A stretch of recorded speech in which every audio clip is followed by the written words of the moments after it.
Izskatās, ka mēs esam pazaudējuši kādus cilvēkus pusdienas laikā. Cerams, ka visi atgriezīsies savās vietās. Kārli, čau!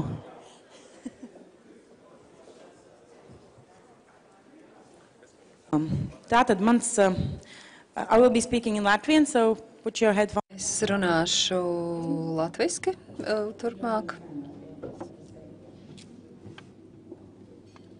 Tas patīkamais uzdevums neļaut jums aizmigt pēc pusdienām. Es ļoti centīšos to piepildīt.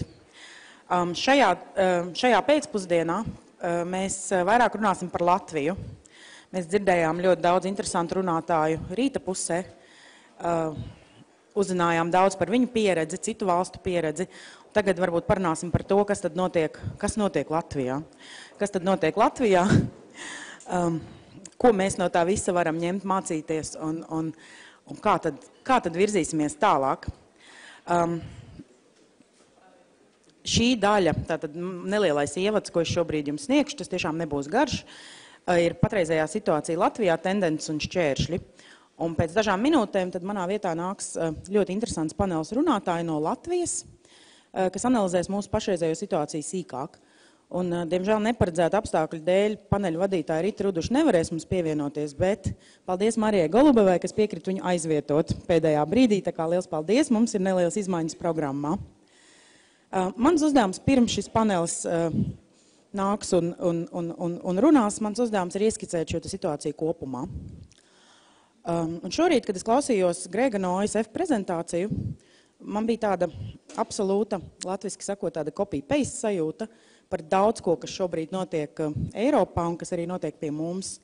Mums vienmēr patīk domāt, ka mēs esam ārkārtīgi unikāli un īpaši, bet patiesībā tie paši procesi notiek daudzās valstīs un spriežot pēc šiem saskaņotiem vēstījumiem un brīžiem pat ļoti līdzīgām vizuālām identitātēm un ziņām, kas tiek sniegtas, skaidrs, ka visi šie procesi arī nāk no vieniem avotiem un tiem viena izcelsme.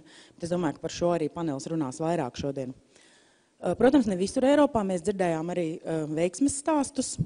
Viens no mērķiem, kāpēc mēs runājām par Igauniju, Maltu un Īriju, bija parādīt, ka šie ceļi uz līdztiesību var būt ļoti dažādi, varbūt ne tik dažādi kā Igaunijas piemērā, kā mēs šodien dzirdējām, bet dažādas valstis ir bijušas ļoti veiksmīgas savā ceļā uz līdztiesību, par kurām mēs automātiski nedomājam kā par LGBT draudzīgām valstīm. Un tas noteikti tāds labs piemērs mums Latvijā, jo mums varbūt grūtāk ir sevi salīdzināt ar Nīderlandi vai ar Dāniju cilvēktiesību vai LGBT tiesību jomā, bet mēs varam skatīties uz valstīm ar ļoti attīstītām, spēcīgām katoļu tradīcijām, kas ir LGBT draudzīgas, vai arī pat ar smago padomu mantojumu, kas arī ir daudz LGBT draudzīgāks par mums. Tā kā es domāju, ka tas parāda to, ka šie ceļi ir ļoti dažādi, un mūsu uzdevums tad ir izvēlēties, kuru ceļu tad mēs gribam iet un kādas metodas tad mēs gribam izmantot, lai tur nokļūtu. Latvijā pagājušajā 2015. gadā notika Eiropraids, veiksmīgākais un tāda lielākais LGBT pasākums, ko mēs organizējām, un, manuprāt, kas noticis vispār Baltijas valstīs. Un gājienā piedalījās 5000 cilvēku. Mums nebija jācīnās par pulcēšanās brīvību, mums nebija jātiesājas par to, vai mēs drīkstēsim iet šai gājienā. Mums bija ļoti veiksmīga sadarbība ar valsts un pašvaldību iestādēm, tā kā mums netika likti tādi nekādi īpaši šķēršļi. Piemēram, armēņu restorāna īpašnieks Vērmans dārzā teica, ka viņš gribot katru gadu, lai notiek Eiropraids. Tā kā šis pasākums iedvesmoja, es ļoti ceru, ka iedvesmoja LGBT kopienu, varbūt deva tādu ticību, ka pārmaiņas, tādas neatgriezniskas īstas pārmaiņas arī pie mums var notikt. No otras puses, šis Eiropraids un tas, cik veiksmīgi tas bija izdevies un cik daudz cilvēku atnāca un nebija arī nekādu incidentu, tas radīja tādu zināmu šķietamību, ka viss ir kā kārtībā, bet skaidrs, ka, protams, nav viss kārtībā, un tas, ar ko mums patiešām viss ir kārtībā, ko arī šis pasākums pierāda, ir pulcēšanās brīvība, bet, kā mēs zinām, pulcēšanās brīvība, protams, nav viss. Cilvēki vēl aizvien nav aizsargāti no diskriminācijas, seksuālās orientācijas, dzimuma identitātes dēļ visās jomās. Naida noziegumi neiekļauj seksuālo orientāciju, dzimumu identitāti. Stambulas konvencija tiek uztverta kā kaut kāds absolūts ļaunums, jo, pasarga Dievs pēkšņi, kāda transpersona varētu tikt pie kādām tiesībām, tas patiešām būtu baisi. Un šorīt savā apsveikuma uzrunā Eiropas padomes cilvēktiesību komisārs Nils Muižnieks tā kā maigi ieteica mums sākt strādāt arī ar interseks jautājumiem, un tātad šim LGBT pievienot arī I-burtu. Un šajā jomā nevar teikt, ka ir kaut kāda pozitīva virzības nav nekādas, un mēs pat neesam sākuši par to runāt, nekādas par to nav sākušās sarunas pat. Un runājot par šķēršļiem, kāpēc tas viss tā notiek, es domāju, ka mums ir politiskas gribas un politiskās līderības tāds trūkums. Lai reāli kaut ko mainītu lēmumu pieņēmēju vidū valdībā, parlamentā nav tādas tiešām īstas gribas. Un arī pozitīvi vai neitrāli noskaņoti politiskie līderi, kas ir pie varas, neuzņems šo jautājumu tā kā aktīvāk virzīt, ar ļoti, ļoti retiem izņēmumiem, protams, par kuriem mēs visiem esam ļoti pateicīgi, jo tas labējais populisms, tāds manipulatīvās metodas, par ko arī šorīt Gregs no OSF runāja, rada tādu iespaidu, ka iestāšanās par LGBT tiesībām maksās vēlētājus, bet no otras puses varbūt nav tik ļoti acīm redzami, ka iestāšanās par LGBT tiesībām var arī dot papildus vēlētājus, jo varbūt tas būs pārsteigums, bet arī LGBT cilvēki iet uz vēlēšanām, viņiem tā kā ir balstiesības. Tāpēc šajā kontekstā ir arī liels prieks, ka noslēguma panelī šajā konferencē mums arī pievienosies kāds Latvijas politiskās partijas līderis, tā kā tas mūs arī ļoti priecē. 2015. gada novembrī, tad pavisam nesen un jau pēc Eiropraida, mēs veicām sabiedriskās domas aptauju pār tādu sabiedrības attieksmi pret LGBT cilvēkiem. Un tie rezultāti, es jums pateikšu pavisam īsi par 2 galveniem punktiem. Uzzinot par darba kolēģa vai radinieku homoseksualitāti, aptuveni 50% cilvēku savu attieksmi pret šo kolēģi nemainītu, kas savukārt nozīmē, ka pārējie 50% to mainītu uz negatīvo pusi. Un gandrīz 10% cilvēku aktīvi iesaistītos kaut kādās darbībās pret šo kolēģi. Savukārt uzzinot, ka kāds ģimenes loceklis ir homoseksuāls, 10% cilvēku mazāk kontaktētos ar šo ģimenes locekli, un vēl 12% viņi atklāti nosodītu vai vērstos pret šo ģimenes locekli. Tā kā vēl aizvien 22% cilvēku riskē tikt atstumti no ģimenes dēļ tā, ka viņi ir atklāti par savu homoseksualitāti vai biseksualitāti. Un es domāju, ka tas ir viens milzīgs šķērslis šajā kontekstā ir redzamas no skapja ārā iznākušas atklātas LGBT kopienas trūkums. Jo vēl aizvien vairums kopienas tomēr dzīvo skapī, slēpjas, un bija kāds cits pētījums, ko mēs veicām gan krietni iepriekš, kur mēs jautājām, vai cilvēki personīgi pazīst kādu LGBT cilvēku, un rezultāti bija tādi, ka milzīgs procents cilvēku uzskata, ka viņi nav satikuši un nepazīst nevienu LGBT cilvēku, kas tīri statistiski vienkārši nav iespējams. Un tas tikai parāda to, ka tātad šī kopiena nav redzama, un tas ir viens no lielākiem šķēršļiem, ko es šobrīd saredzu mūsu šī brīža situācijai. Un domāju, tas mūs patiešām ļoti bremzē. Tātad šie tie 2 faktori, kurus es šobrīd redzu kā ļoti, ļoti nozīmīgus, redzamas LGBT kopienas trūkums, politiskās gribas un politiskās līderības trūkums. Un es tiešām ļoti gribu dzirdēt nākamos panelistus. Es domāju, ka tas būs ļoti interesanti. Kārlis, Iluta, Aivita un Evita un Marija. Es došu viņiem vārdu. Un būs ļoti interesanti paklausīties par šo visu no dažādiem skatu punktiem, ne tikai no LGBT organizācijas, bet arī no dažādās jomās darbojošiem cilvēkiem. Tā kā, lūdzu.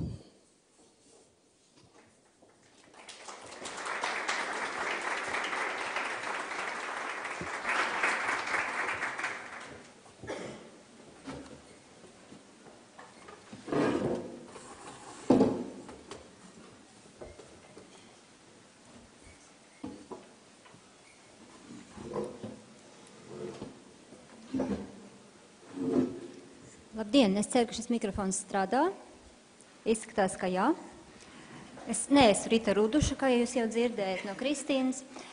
Esmu Marija Golubeva, kādreizēja arī Mozaikas valdes locekle, bet tas bija sen. Tagad es joprojām strādāju Sabiedriskas politikas centrā Providus un domnīcā Providus. un darbojos pārsvarā ar citiem jautājumiem, bet joprojām ļoti interesējos regulāri par to, kas notiek ar LGBT tiesībām Latvijā. Un šodien ar mums runā Evita Goša, ilggadēja Mozaikas valdes locekle un arī juriste. Aivīta Putniņa, sociāla antropoloģe un profesore, es pareizi saku, jā? Ne? Tad kāds ir pareizais amats Latvijas universitātē? Latvijas universitātes docente, Iluta Lāce, sieviešu resursu centra Marta direktore un ilggadēja sieviešu tiesību un dzimumu līdztiesības cīnītāja, var teikt. Un Kārlis Streips, ilggadējs LGBT kopienas atbalstītājs Latvijā un aktivists un arī žurnālists. Un arī pasniedzēja vietas izpildītājs Latvijas universitātē. Paldies! Tad jautājums ir, kā jūs droši vien jau varat iedomāties, kur mēs esam Latvijā. Mēs dzirdējam šodien par to, kur ir Īrija, kur ir Malta, kur ir Polija, Čehija un tā tālāk. Un mums būtu laiks pievērsties sev. Nevis tāpēc, ka mēs esam unikāli, bet tāpēc, ka mēs esam šeit. Tad jautājums ir, kur mēs esam pašlaik, gan ar LGBT kopienas iespējām, tiesībām, ar pašu kopienu, kur mēs esam ar dzimumu līdztiesību kā plašāku kontekstu, jo mēs redzam, piemēram, no Maltas piemēra, ka šis ir saistītas lietas. Un es piedāvātu runāt īsi un pieskarties, ja jums sanāk 3 līmeņiem, tas ir sabiedrības attieksme, kopiena un, protams, valsts politika. Ja jūs piekritat šādam rāmim, es piedāvātu runāt tiešām 3 līdz 4 minūtes, jo būtu jauki, ja mēs varētu pēc tam iesaistīties diskusijā ar klātesošiem. Tātad, Evita, laiks tev. Paldies, Marija. Es uzreiz tā pirmā. Jā, es īstenībā biju tā kā gatavojusies, bet tad šorīt es tiešraidē dzīvoju līdz šai konferencei, un man jāatzīst, ka man diezgan stipri satricināja tas, ko no rīta teica Lizete.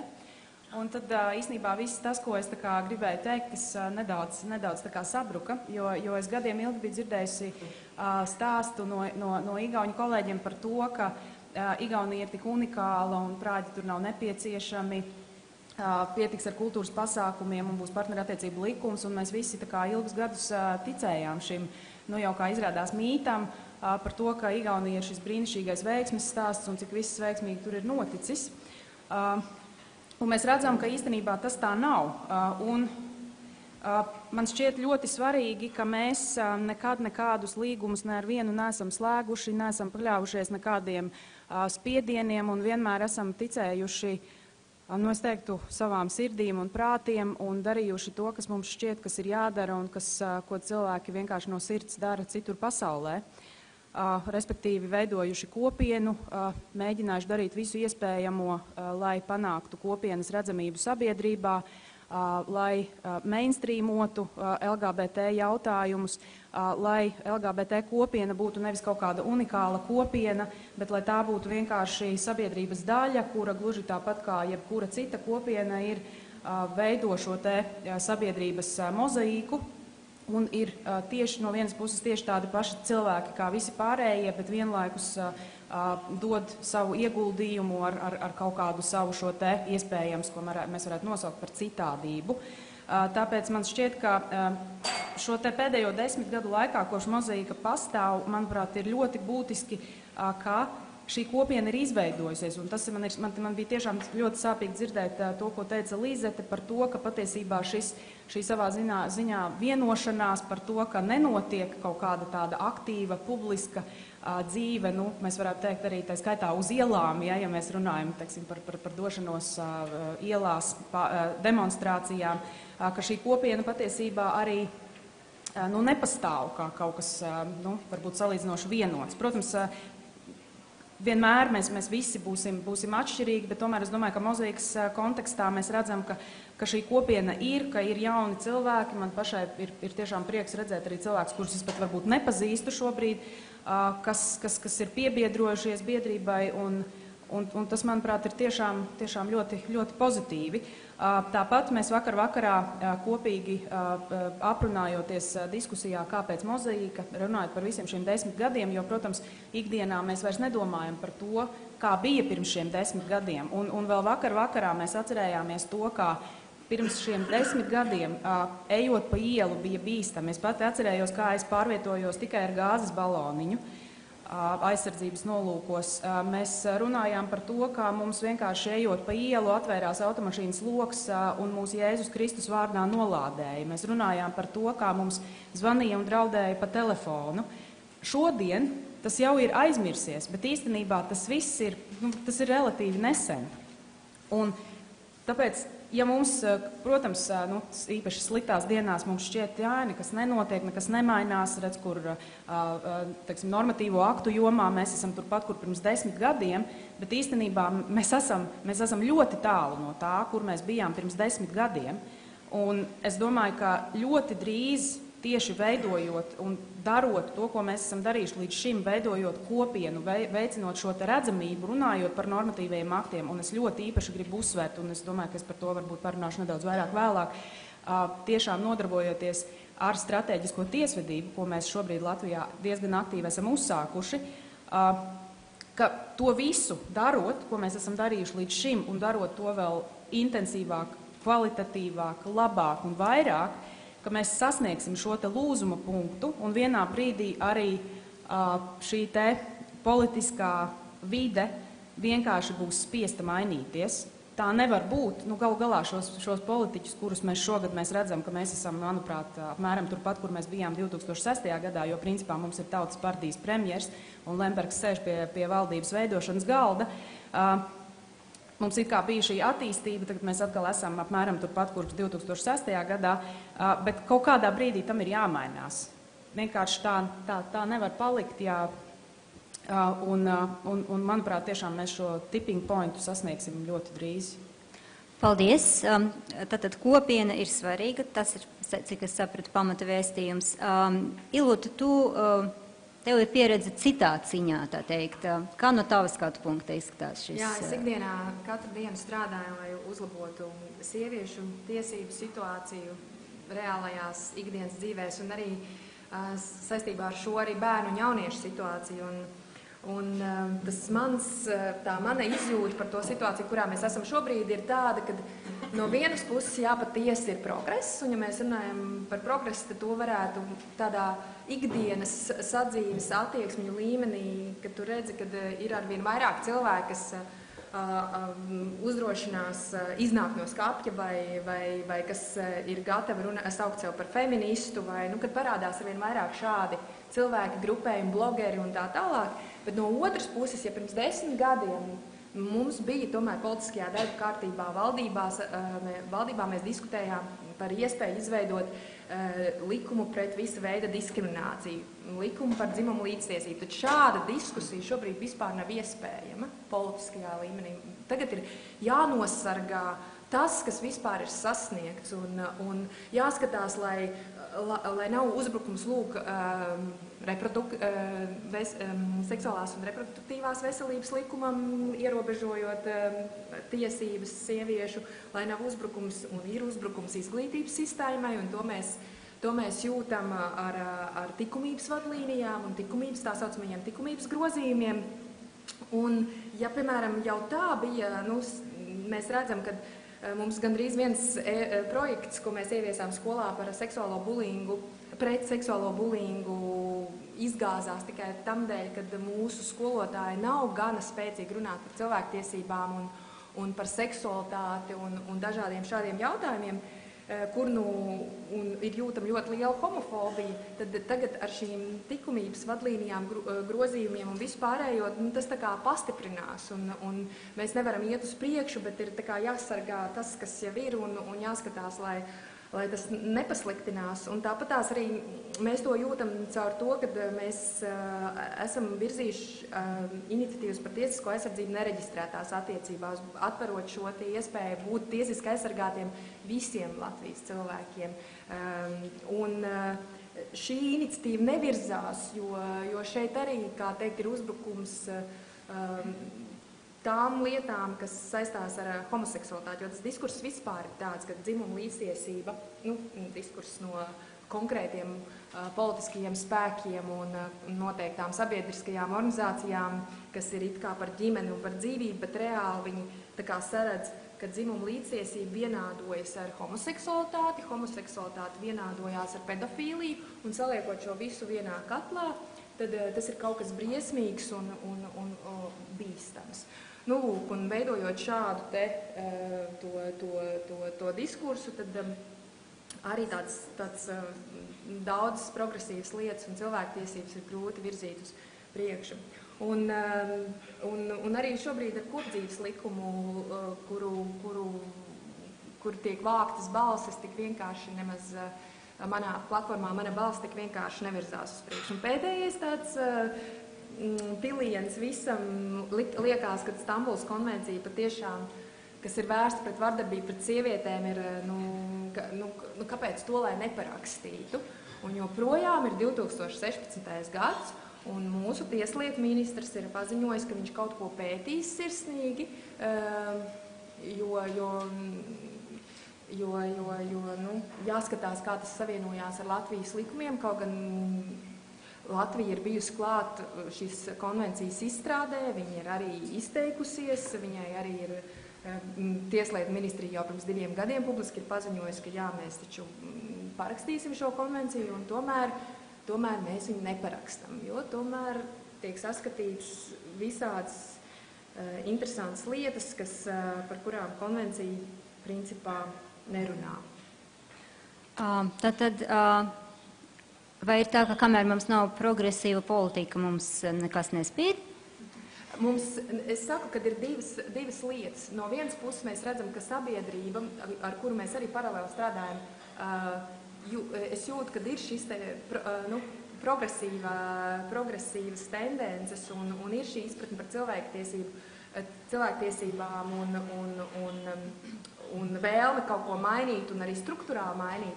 Bet no otras puses mums ir politiskā līderība, kas nav gatava vai nav gana droša un ir visnotaļ nevēlās kaut ko mainīt. Un līdz ar to, un vēl es redzu, ka tas polarizējās sabiedrība, kad ir šie, kā teikt, cilvēki, kas tā kā veicina diskrimināciju, un cilvēki, kas ir pret diskrimināciju, kad ir šīs polarizējās šie divi grupējumi. Un tāpēc arī Marta, kad mēs strādājam ar sabiedrību un ar sabiedrības izpratnes veicināšanu, iesaistot arī cilvēkus dažādās kampaņās, braucot uz skolām, runājot ar ekspertiem un speciālistiem, lai to izpratni dotu šīs zināšanas un veidotu. Es atvainojos. Un vienkārši es arī saredzu, ka ir jābūt tādām lietām, kā dzimtas studijas izglītības sistēmā, ir jābūt šīm, bet tas nav. Tad mēs jau sākam runāt par to, kam būtu jāmainās, lai sabiedrība mainītos. Aivīt, vai ir iespējams no sociāla antropologa perspektīvas mainīt sabiedrību? Es domāju, ka sabiedrība pat labāk jau pati mainās. Un tas, ko beidzot pētījums Latvijā, īpaši par dzimtas saistītiem jautājumiem, mēs redzam, ka cilvēku faktiskā rīcība būtiski atšķiras no tā, ko cilvēki paši domā par to, kā viņi rīkojās. Un, piemēram, nesenā pētījumā par to, kāpēc cilvēki neslēdz laulības, mēs atklājām, ka joprojām lielākā daļa cilvēku uzskata, ka laulība ārkārtīgi laba lieta, un laulībai ļoti augsta vērtība ir sabiedrībā, un tā nav mainīsies pat pēdējo 10 gadu laikā, bet, kad cilvēkam uzdod jautājumu, viņi atbalsta, piemēram, laulību nereģistrāciju, atkal lielākā daļa, pār 3/4 saka, jā, tas ir pilnīgi labi, un cilvēki arī nemaz netaisās laulāties situācijās, kad viņiem piesakās bērns, kad viņi sāk dzīvot kopā. Un Latvijā cilvēki laulājās, tie, kur var laulāties, pirms parasti 2. bērna piedzimšanas vai pēc 2. bērna piedzimšanas. Un man liekas, ka šis te uzsvars uz attiecībām un tas, kā mēs redzam citus cilvēkus, ka tā ir tāda ļoti būtiska lieta, kurai ir jāmainās. Un arī tas, kas man priecē, piemēram, mozaīkā, kas ir noticis, ka ir izveidojusies šī te sava iekšējo interešu grupa, ka tā nav tikai interešu cīņa, bet, man liekas, jūs esat ļoti labs atbalsts arī viens otram, un tas ir ārkārtīgi svarīgi, ka ir šis cilvēciskais atbalsts. Un nesenās debatas, teiksim, par likumību skolās vai par laulību popularizāciju vai par Stambulas konvenciju, tur apakšā ir ārkārtīgi interesants šis domāšanas veids, proti, ka tur es pat nedomāju, vai cilvēks vajag vainot, bet vienkārši par šīm lietām tad ir jārunā. Proti, ka mums daudz vieglāk ir dzīvot pasaulē, kur ir ļoti skaidri viss sadalīts, kas ir sieviete, kas ir vīrietis, un cilvēki arī laulības mēģina iedomāties, kur sanāk tad divi pretēji cilvēki, un tur vajag pretējs cilvēks, citādi tas nestrādās, jo tur ir uztaisīts tā, ka tie divi pužļi gabali sanāk kopā, un tas strādā. Tad nelaime, ka tas īsti nestrādā, jo Latvijā ir augsts šis šķiršanās līmenis un tās noslēgtās laulības ļoti drīz ar tālāk tiek šķirtas, un tā problēma ir, ka mēs arī pieturoties pie šī tā kastīšu domāšanas principu un tādas dzīves vienkāršošanas, ka tur zaudē absolūti visi cilvēki.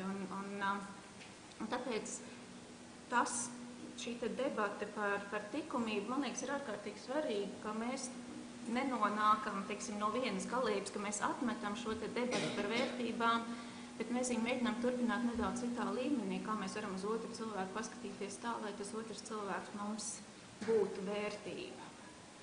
Un līdz ar to, ja mēs varētu mainīt kardināli to veidu, cik mēs tā ļoti pavirši mēģinām runāt par lietām, ja Stambulas konvencijas diskusija, tā ir konvencija, kas ļautu tomēr Latvijā sievietes labāk pasargāt no vardarbības.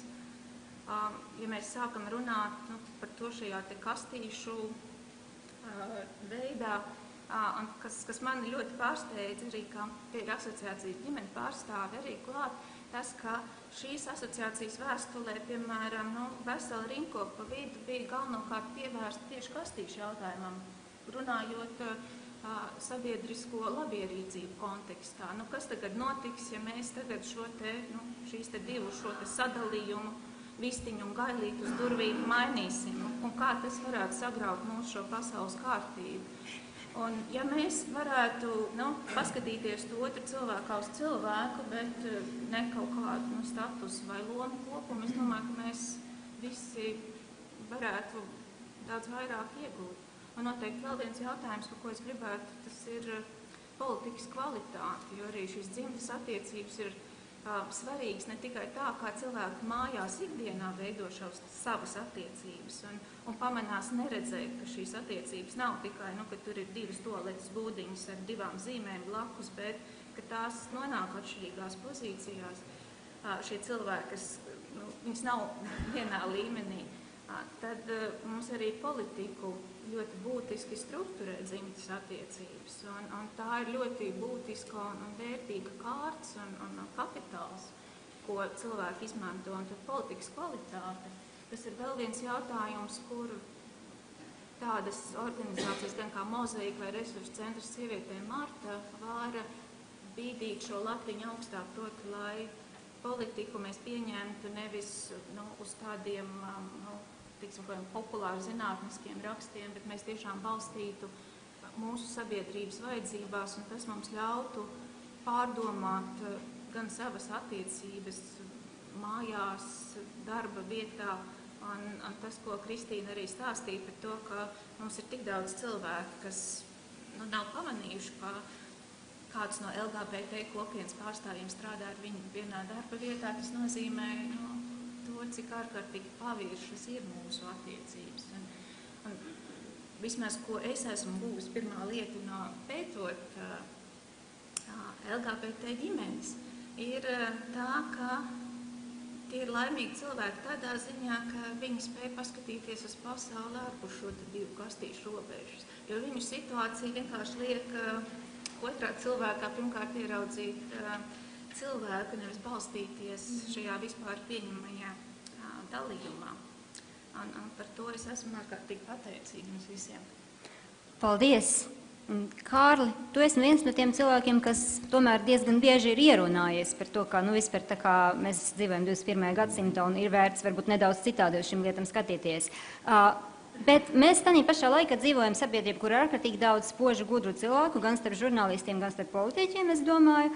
Bet joprojām mūsu tieslietu ministrija, piemēram, veido pamācības laulībām, kur ir rakstīts, ka sieviete ir kā proteīns, sieviete ir kā lipīds, bet vīrietis ir kā proteīns. Re, kur es sajaucu šīs svarīgas lietas.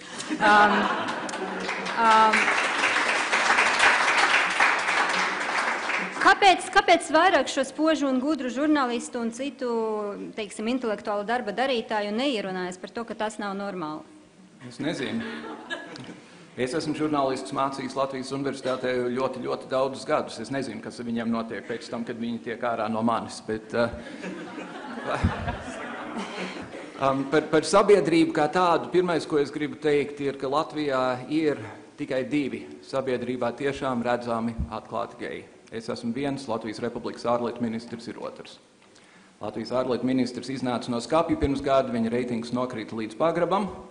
Kopš tā laika reitings atkal ir atkopies, cilvēkiem varbūt saprotot, ka homoseksualitāte nav galvenais rādītājs attiecībā uz ārlietu ministru, tieši tāpat kā heteroseksualitāte nav galvenais rādītājs uz tieslietu ministru. Abos gadījumos jautājums pirmais ir par smadzeņu kvalitāti.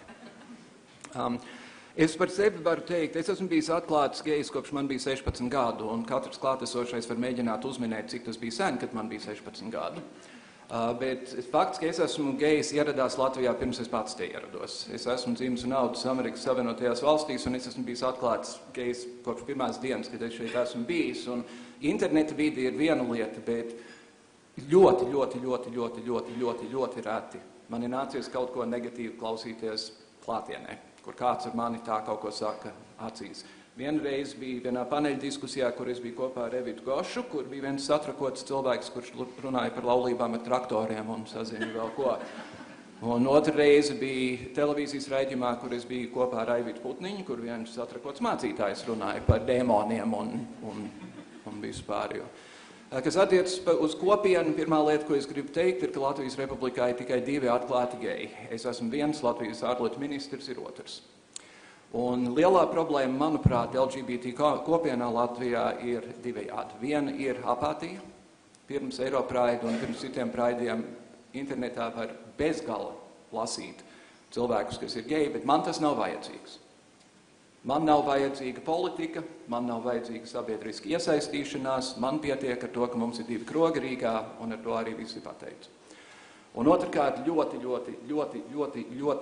daudzi LGBT cilvēki no Latvijas pat labi dzīvo kaut kur citur un ne Latvijā. Un arī tā ir pietiekami liela problēma. Kas attiecas uz politiku, es nedomāju, ka runa ir par līderības trūkumu, sauksim lietas īstajos vārdos, runa ir par drosmes trūkumu. Runa ir par absolūtu un pilnīgu drosmes trūkumu vienotības deputātos, runa ir par absolūtu un pilnīgu drosmes trūkumu pietiekami daudzos citos politiķos.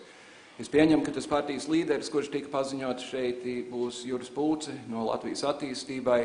Latvijas attīstība pēdējās Saeimas vēlēšanās saņem 0,4% balsu.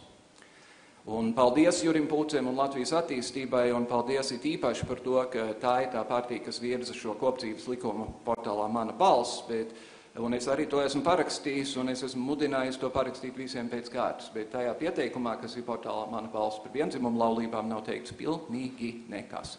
Neviens vārds. Absolūti neviens vārds. Un ar to es nesaku, ka to nevajag pieņemt, to, protams, vajag pieņemt. Bet galvenais ir, un to es esmu runājis tagad, kopš es esmu bijis Latvijā. Jauni cilvēki it īpaši, ja tu esi gejs, ja tu esi lesbieta, ja tu esi transpersona, nāc ārā no skapja.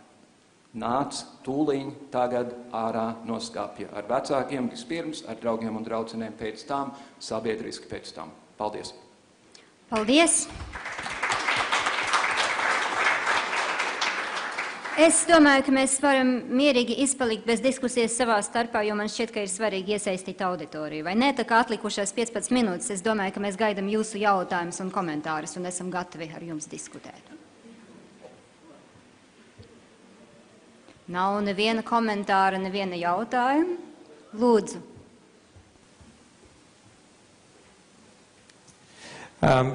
question to, I don't know who. Jautājums, es pat īsti nezinu, kas uz to var atbildēt, bet visiem laikam, vai jums ir kāda informācija par to, cik tuvu ir Latvijas Saeima kādai likumdošanai šajā jomā? Jums ir 100 tātad parlamenta locekļi, cik atbalstīt šādu likumu? Panelistiem vēlētos izvērsti atbildēt uz šo jautājumu. Es labprāt šo godu jums piedāvāšu. Mēs to esam ļoti precīzi redzējuši. Pirms kaut kāda laika Veikos Polītis, kas ir viens no tiem 6, iesniedz parlamentā kopdzīves likumu, attiecīgā komisija pat atteicās to izskatīt, kur nu vēl par to balsot. Ar to arī viss ir pateikts. Vai tas bija pietiekami izvērsti? Ir vēl komentārs, cik es sapratu no Ilūtas. Vēl bija arī tas, ka šis jautājums ir celts daudz dažādos veidos, daudz dažādos līmeņos, gan vācot parakstus, gan arī diskutējot publiski, un vienā no publiskajām televīzijas diskusijām 2 deputāti pieņēma lēmumu, ka jā, nu tad taisam to pētījumu un saprotam, cik tas ir aktuāli, bet tas pētījums tika noformulēts, kāpēc cilvēki neprecās, jā, tātad jā, uzreiz izslēdzot vienu noteiktu cilvēku grupu no šī no tā kā teikt, izlases, bet tagad tas pētījums ir veikts un principā tāda kustība tālāk nav jūtama. Es nezinu, varbūt Aivi, tu var kaut ko komentēt saistībā ar šo, jo tu veic pētījumu.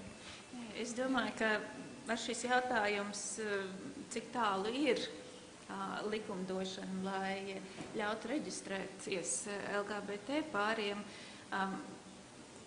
Es nezinu, cik tajā nelaimē var justies labi, bet LGBT pāri nav vieni paši, arī heteroseksuāliem pāriem, kas nav laulājušies. Tā problēma ir līdzīga, un arī runājot ar politiķiem, ir ļoti skaidri manām tā saikne. Aptuveni 1/3 Latvijas heteroseksuālo pāru, kuri dzīvo partnerattiecībās, kuras nav reģistrētas kā laulība, viņi arī nevarēs šīs tiesības iegūt, tāpēc, ka ir tāda nojausma un sapratne, ja šie cilvēki dabūs šīs tiesības, tad dabūs arī pārējie. Jā, un bija stāsts par Zolitūtu, kur visiem tiem, kuriem bojā gāja radinieks, dabūja pabalstu no valsts, pēc tam izņemot vienu sievieti, kuras civilvīrs gāja bojā, un viņa nedabūja neko, tāpēc, ka viņa nebija pareizi apprecējusies.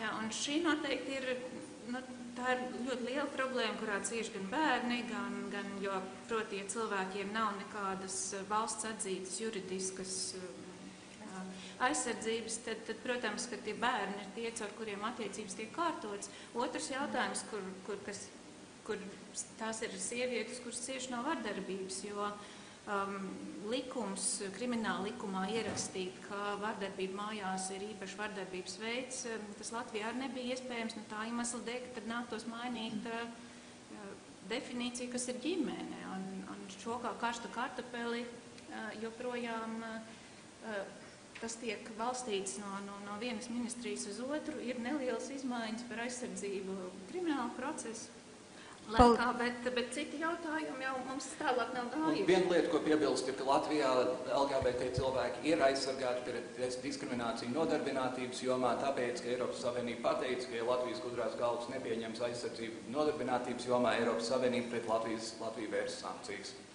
Un ar ļoti mazu balsu pārsvaru pēc Saeima tomēr apstiprināja nediskrimināciju nodarbinātības jomā. Paldies. Tad ir visādi veidi, kā var arī noslapēt iniciatīvas, tā teikt, pirms tas nonāk līdz balsošanai arī. Galvenais ir, ka transpersonas ies uz sieviešu toaletēm un izvaros mazas meitenes, tad jā. Jā, es redzu 2 jautājumus. Mēs sāksim no tā gala un tad pēc tam turpināsim šeit. Jā, man sauc Tālvalds Kronbergs, es esmu gejs un Kārlis arī izkāpa no skapja. Es vienkārši domāju, ka šajā zālē es redzu arī vairākus, kas jau ir izkāpuši un arī ir sabiedrībā pazīstami. Vienkārši jautājums ir par mērogu. Tu vadi katru dienu raidījumu, ārlietu ministrs katru dienu ir ziņās, skaidrs, ir redzamāki, bet ir arī mazāk redzamāki izkāpēji no skapja. Ne tikai geji, bet arī lesbietes. Un es domāju, ka vienkārši mums vienmēr jāskatās mērogs ir. Cik cilvēki bija zināmi pirms 10 gadiem un cik ir tagad. Mēs vakardien, kad runājām, kāpēc mozaīka, redzējām dibinātājus, un tad mēs savācām kopā tos, kas ir no zāles, kas ir valdē bijuši. Un tie, kas ir bijuši Mozaīkas valdē, tie arī ir publiski izkāpuši no skapja un atbalstījuši Mozaīku. Es vienkārši domāju, mums dažreiz ir labāk, varbūt jāmēģina vairāk priecāties par to jau, kas ir. Stāvoklis ir kritisks dažreiz, bet dažreiz mums ir jāpriecājās. Mums gal galā tagad ir 10 gadu jubilejas konference, nedaudz vairāk prieka.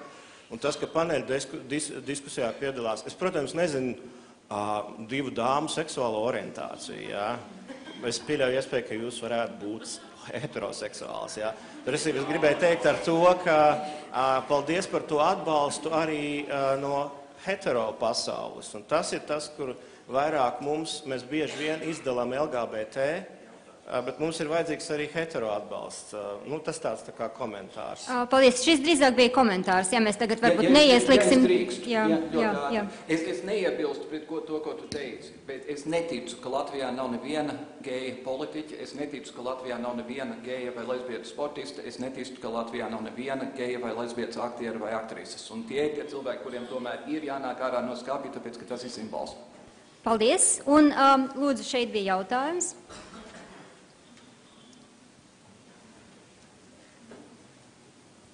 Labdien, Matīs Kempe, asociācija ģimene, un man tādi divi varbūt jautājumi.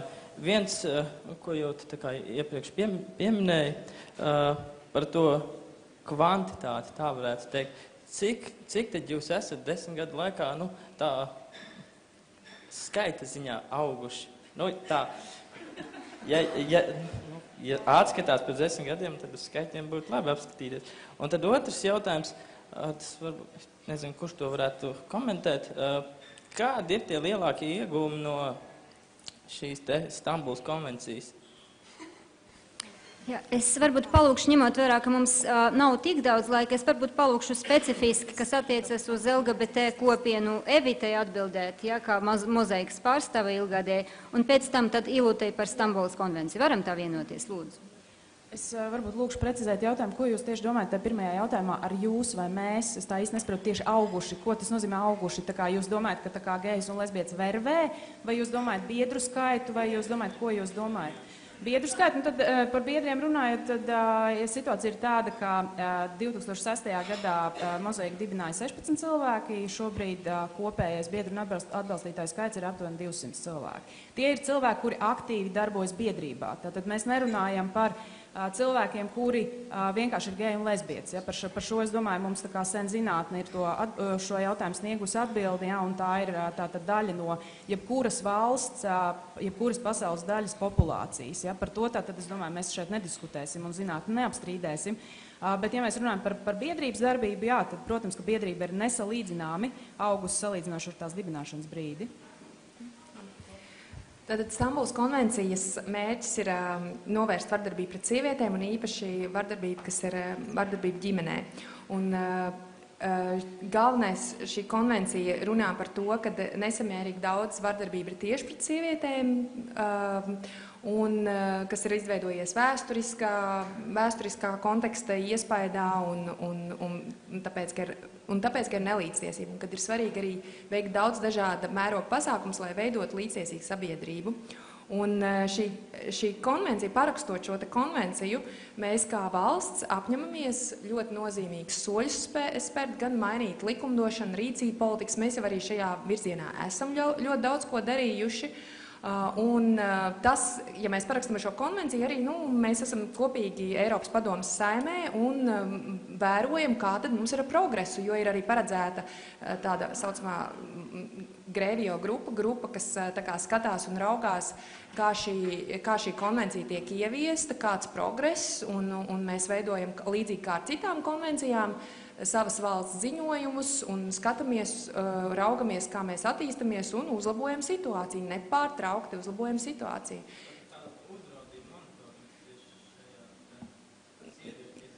Ļoti mērķtiecīgs darbs vardarbības novēršanā pret sievieti, un jo īpaši, es teicu, vardarbība ģimenē ir uzsvars. Jūs baidāties no piekaušanas? Es gribētu vēl piebilst, pirms pāris gadiem Eiropas padomē tika pieņemta rezolūcija par diskriminācijas izskaušanu pret LGBT cilvēkiem. Eiropas padome nav likumdevējs, tās bija rekomendācijas, bet par to balsoja pilnīgi visas Eiropas padomes dalībvalstis, tā skaitā Latvija. Un tad, kad es to izlasīju, es biju tik pārsteigts, ka es piezvanīju Latvijas vēstniecei Eiropas padomē, un tiešām Latvija balsoja par šīm rekomendācijām. Viņi teica, jā, mums tur nebija nekādu iebildumu. Un tas nozīmē, ka ierēdniecībā ir viena situācija, vēlētā politikā, diemžēl ir kaut kas cits. Paldies! Paldies! Mums tā kā būtu jānoslēdz pēc dažām minūtēm šī diskusija. Varbūt ir burtiski 2 teikumos tas, ko panelisti vēlētos noslēgumā pateikt. Ja nē, tad nē. Ja ir, tad lūdzu, šis ir tas brīdis, kad var to izdarīt.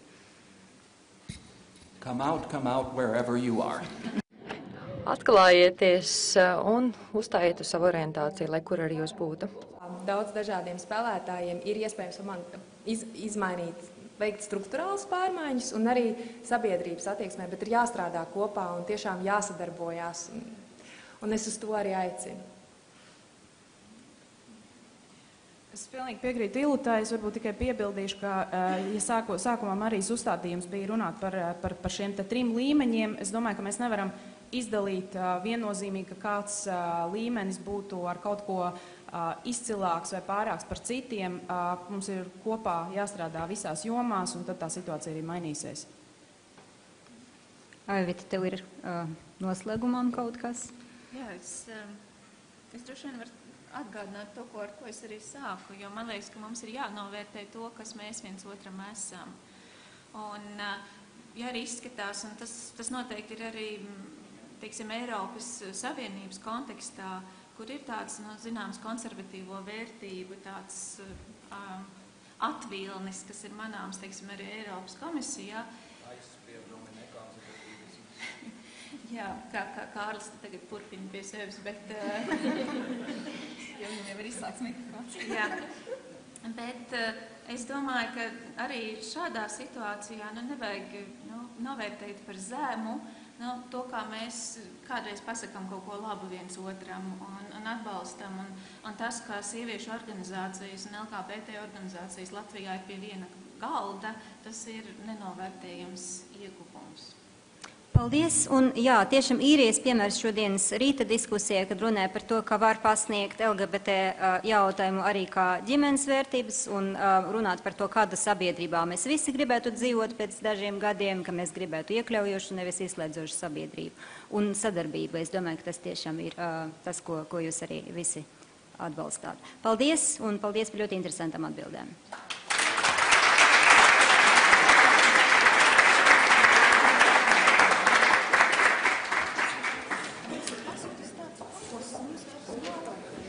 Liels paldies panelim.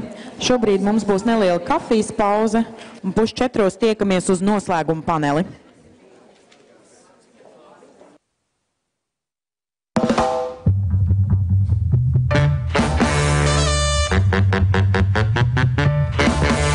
I run across the town.